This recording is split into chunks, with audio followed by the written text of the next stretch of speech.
So in this lesson, what we're going to be doing is we're going to be applying our knowledge of Pythagoras Theorem to different contexts, still involving right angled triangles, but right angled triangles in maybe a more real world scenario or in different contexts. So in this lesson, what we're going to be doing is applying our knowledge of Pythagoras Theorem, but they're going to be more complicated problems today. So they might mean that there's multiple steps involved, or that we have to do a little bit of problem solving to figure out what it is we need to do. So for your success criteria, you need to be able to determine which side you need to find, because in the last couple of videos, it's been really explicit what you need to find, whereas in this one, it isn't going to be as obvious.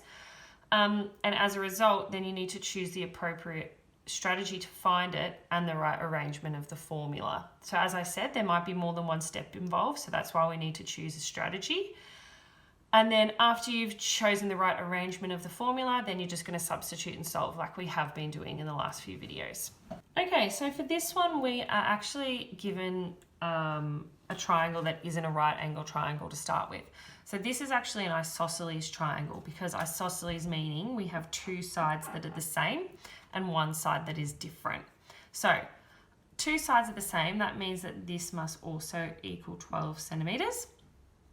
And the goal for this question is we're trying to find the height of this isosceles triangle. So if we're trying to find the height, we can assume that we've got a right angle triangle in here. A right angle in here, so that half of this would become a right angle triangle. So we're trying to find h. I know that this is going to be my hypotenuse because it's opposite the right angle. So that means we're trying to find a short side. One thing to be mindful of though is that 20 goes the whole way across, but we only want this measurement, which is half of 20. So half of 20 is going to be 10 centimeters.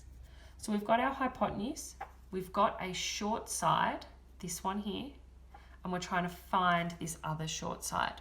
So I'm going to make this bottom one A and this side one B. Now we write out our formula. Remembering this is set up so that we need to find our hypotenuse. But in this question, we're not trying to find the hypotenuse, we're trying to find a short side. And the short side we're trying to find is B. So we need to rearrange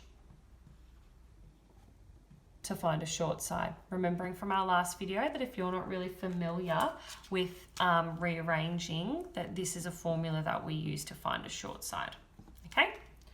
All right, so we've done our problem solving. We've chosen our formula. Now we need to substitute. So B is going to get changed to H, so that's going to be H squared. C is going to get changed to 12, so that'll be 12 squared. And A is going to get changed to 10, so that'll be 10 squared. All right, now we need to solve. So this is going to be 144. Take away 100, because 12 times 12 is 144. 10 times 10 is 100. We're going to keep solving. 144 take away 100 gives us 44. Remembering, we're not done yet. We've got to get rid of that squared symbol.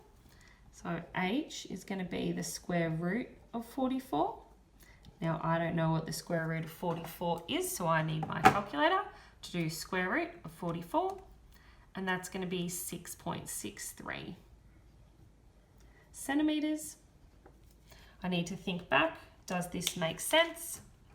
It needs to be less than 12. That makes sense. So our answer is 6.63 centimeters. Okay, so for this example, you can see we're not just given an explicit right angle triangle in here. We're trying to find x because that's the pronumeral. So we need to figure out how we can create a right angle triangle in here, or find a right angle triangle within this shape so that we can use Pythagoras' theorem. So I can see up here, if I split this shape across here, then I end up with a square and a right angle triangle here. So I'm going to put my little right angle in here because of these are obviously not right angles, so that one would have to be. Now, the next thing we need to do is figure out what do we know about this triangle already. So I know that this side over here is going to be my hypotenuse, because it's opposite my right angle. So that means if I'm trying to find this one, I must know what these two are somehow, but I just need to use a little bit of problem solving to try and figure it out. So I can see that this length here is the same as this length here, okay? So that means that this side here must be 4 meters. I also need to find out what this side is. I really don't know what this is. A lot of people might think that it's 9, but that would be incorrect because 9 actually goes the whole way. But we only want a distance from here to here, whereas 9 goes from there to there. So to figure out what the leftover is, I also know that 6 is from here to here. So I need to figure out what this length is because these are the same. So 6 and something else will give me 9.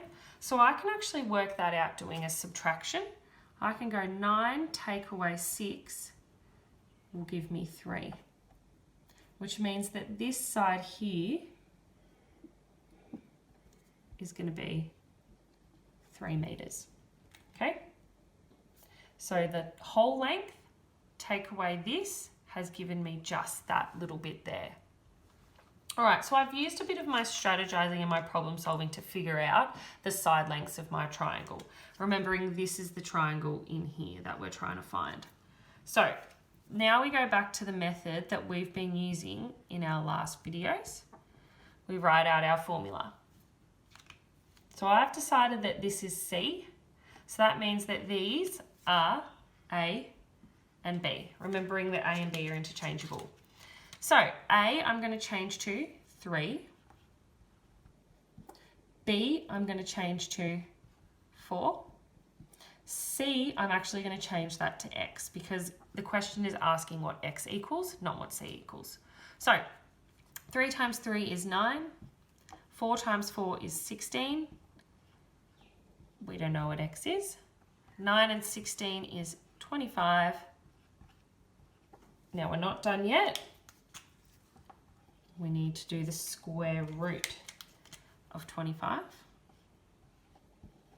to find out what X is on its own. The square root of 25 is 5. So our answer would be 5 meters. So this is another Pythagoras triad.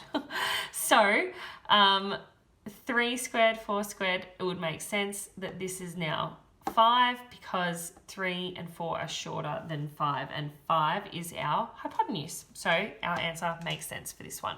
Okay, now for this question, we can actually see that we have 2 pronumerals in this question. We've got to try and find X and we have to try and find Y. So in terms of our problem solving and trying to decide on a strategy, it's best to try and think, what should we find first? So I know that if I want to try and find X, I can't use Y and 8 to try and find my X. I need 2 numbers in Pythagoras to try and find something that's missing. So that means I also can't find Y first because I can't use 8 and X to try and find my Y. So let's look over at this other triangle. I've got a 6 and a 5. That's really good. That's 2 numbers. So 6 and 5 can be used to try and help me find X because this here is a right angle and we would have been given that, okay? So that also means that on this side is a right angle, okay?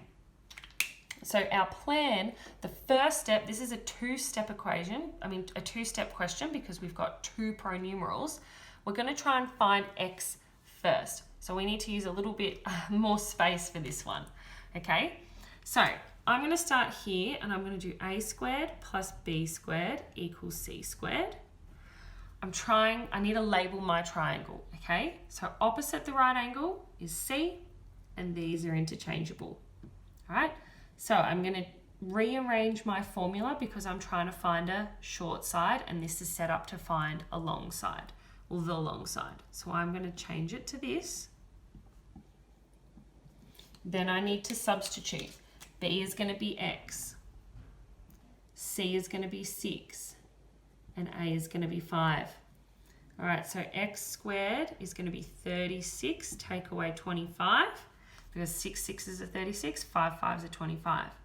We're not done yet. So I know 5 plus 6 is 11, so I've got x squared equals 11. To find x on its own, we need to do the square root of 11. And to find that, I'm going to use my calculator. So I'm going to go square root of 11, and that's going to be 3.32 using my rounding skills. 3.32. We don't have units for this, so 3.32 is fine. Okay. Double check. Does it make sense? 3.32, it's shorter than 6. It makes sense. It's not ridiculously big and it's not silly. So we found x. Now we need to try and find y. So we actually have a value here now, 3.32. So I've got a number and a number to try and find a pronumeral. So we're going to write our formula up again. A squared plus b squared equals c squared. I've got to label this triangle now. So I'm going to keep this as b because I've already named it b. So that means this needs to be a and this needs to be c because this is opposite the right angle. So c, b, a. All right, I'm trying to find a this time. So I've got to make a the subject. So it's going to be c squared minus b squared. Now I need to substitute. I'm going to change a to y because that's what the pronumeral is. I'm going to change c to 8. So I'm going to get 8 squared. And I'm going to change b to 3.32.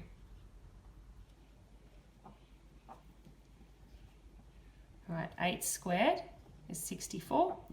I don't know what 3.32 squared is 11. I'm going to round to 3 decimal places.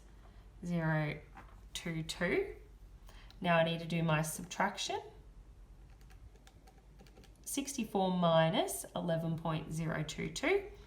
So I'm going to get 52.978. We're not done yet. We want y on its own. We don't want y squared. So we need to do our square root of 52.978. Square root of 52.978 is going to be 7.28. I'm rounding. 278 becomes 28. I don't have units, so I need to double check my answer now. It's got to be shorter than 8. That makes sense. 7.28 is shorter than 8. So that's how you find you're applying your Pythagoras theorem. So thinking back to our success criteria, it was finding the triangle. So we had to find the individual triangles. Step 2 was to select a strategy. So we chose the strategy of what we were going to try and find first. We chose the right formula by rearranging because we knew we needed to find short sides, and then we substituted and solved. Okay, so if you can do all of those things, then you've met today's success criteria.